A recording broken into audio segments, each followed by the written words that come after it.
Are you sick of prospects asking for a quote and then ghosting you after you send it? Well, chances are you're making one of a few solvable mistakes. Every business owner makes these mistakes when they get started because they're natural. They're what most people do by default. But doing what comes naturally actually creates a disjointed, confusing, and overwhelming experience for your prospect. When you learn how to properly deliver a quote or proposal to a prospect, you remove the speed bumps and make the process actually very smooth for them. You make agreeing to your quote the obvious next step. I've learned these skills the hard way over a decade, but now I close millions of dollars of proposals every year. And it's easier now for me to close a $50,000 project than it was for me to close a $500 project when I started. So let me show you the steps to perfectly pitch a proposal to give you the highest chance of winning the work. Discovery. This all starts when you first meet with the prospect. You might be tempted to tell them a lot about your story, your company, your product, but don't do that, at least not right away.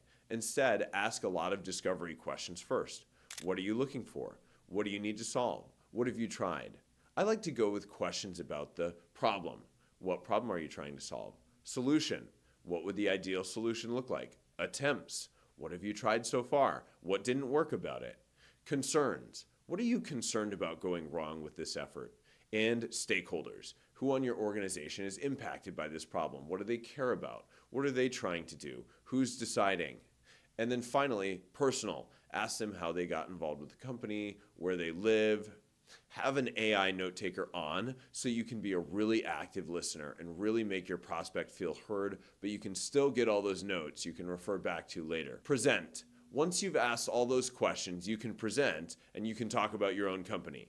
I've got another video on how to do this really effectively, but the main thing is keep it short. Go over your mantra, so who your organization helps, what kinds of problems you help overcome, what positive business outcomes your customers receive. Drop in your credibility stickers. So those are quick little, we won this award, we work with X big clients, etc. And if you want, a little bit about yourself, where you live, what you're passionate about. Don't gush about yourself or your story, and make sure to position your company really well. BTD. Now it's time for BTD, Budget Timeline Deliverables. Make sure you know exactly what the customer is looking for. This is where a lot of business owners go wrong.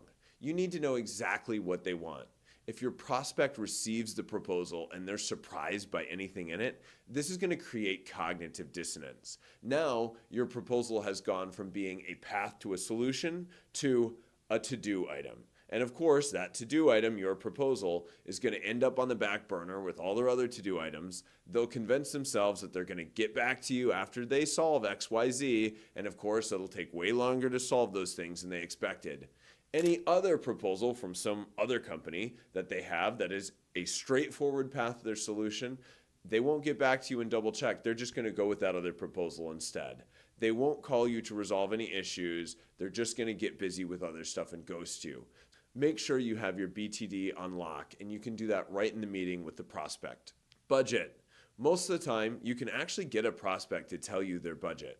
I like to tell people, if I know your budget and your specific goals, I can strategically plan our deliverables to give you the best outcome for the budget you're at. You can do price anchoring where you give them the lowest it'll possibly be and the highest it'll possibly be. So you'll say, we tackle this for customers every day. Depending on the scope, it can be anywhere from $10,000 to $250,000. Where do you think you fall in that range? Often, I am very surprised by how high the prospect's budget actually is. Timeline. Ask them about their timeline and make it clear that you are really committed to delivering on time. Ask them when they need it done. Sometimes they will not have a clear sense of timeline. They just know they need the solution. In this case, I like to tell them what to expect. A project like this takes between 2 to 6 months, so that's going to put us finishing sometime between July and the end of the year. Does that timeline work for you? Other times they'll have a really specific timeline. Maybe they're like coming up to a trade show or a conference. If that's the case, take specific note of that. That matters a lot. Or maybe they have an internal timeline where this is like part of other deliverables. Deliverables. Make sure you know exactly what deliverables they want to include and do not want to include. What do they need? What do they care about? What's important to them? It's better to add too much to the proposal and then take stuff out and reduce the price than it is to do the opposite. If you forget something, they see a number and then they have to go through the experience of reminding you about something and then bumping the price of the proposal up. That's not a good experience. So it's way better to make sure you get all of the deliverables and then some in the proposal. Schedule, don't send. This is one of the most important pieces of a great proposal pitch. Do not just send them a quote or a proposal. If you do that, you are rolling the dice. First off, you're gambling. You're leaving it up to chance as to whatever emotional state that prospect is going to be in when they receive that proposal. They might not be feeling empowered. They might be feeling really down, and that's when they're going to get your proposal. If you meet with them, you can help manage their emotional state so they feel as empowered as possible when they receive it. Secondly, if you just send it to them, you're putting your proposal in a different category of seriousness. You're saying, my proposal is only as serious as all the other emails you got that day. The annoying client sending them one more question, the promotion email with a discount on new socks, etc. Things that are really important, they are meeting with someone about. So it's really easy to get in that category. You can elevate the importance of your proposal by just making it into a meeting. I like to say something like, it'll take us a couple of business days to get a proposal together for you, but we'll have it ready on Thursday for sure. What time's Thursday or Friday? Can you meet to go over it? Get the meeting on both of your calendars. You can also ask, is there anyone else we should invite to this meeting? That's powerful because it gives you the opportunity to get other stakeholders on the call. If all the decision makers are there, you'll have a way better chance of closing the deal. Prepare. A great proposal does not need to be long. Prepare a handful of pages that look really good. You can use templates from Canva or Figma, but make sure it looks really elevated. You want to look like a big, powerful company. Include the big picture, but also all the specific deliverables that you talked about. If they are really timeline motivated, I like to show them a sample timeline with like exact dates for every single piece of deliverable and everything that they need to do. I'll tell them, hey, if you sign this today or by Monday, we can just follow the timeline laid out here. All the meetings are already set. A lot of people love that. Present. When you meet with the prospect, go over the proposal with them. You don't need to read it to them. Just show it to them and highlight a few key elements. Then ask them if they have any questions. Ask them if the deliverables and timeline are in line with what they expected. Ask them if they feel confident the proposal will solve their needs. Then tell them what the next steps are. If this sounds good, we'll send along a contract for e-signature. Who should receive that contract? Follow up. They may agree to sign on the call, but if they say they need time to think about it, make sure to follow up with them.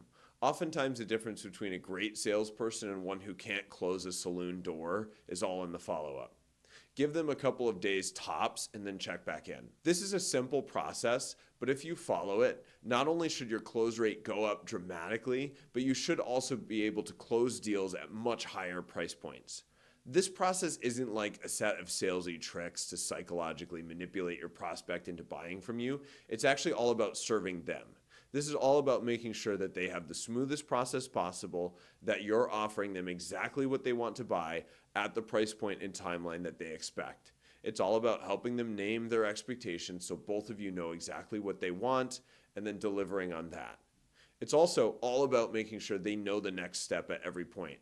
By doing this process, you are serving them well. If this process helped you think differently about how you pitch, do me a favor, like this video and subscribe if you haven't already. It takes 1 second, and it means the next time I put out something like this, you'll actually see it. This stuff took me a decade to figure out. The least I can do is make sure it shows up in your feed.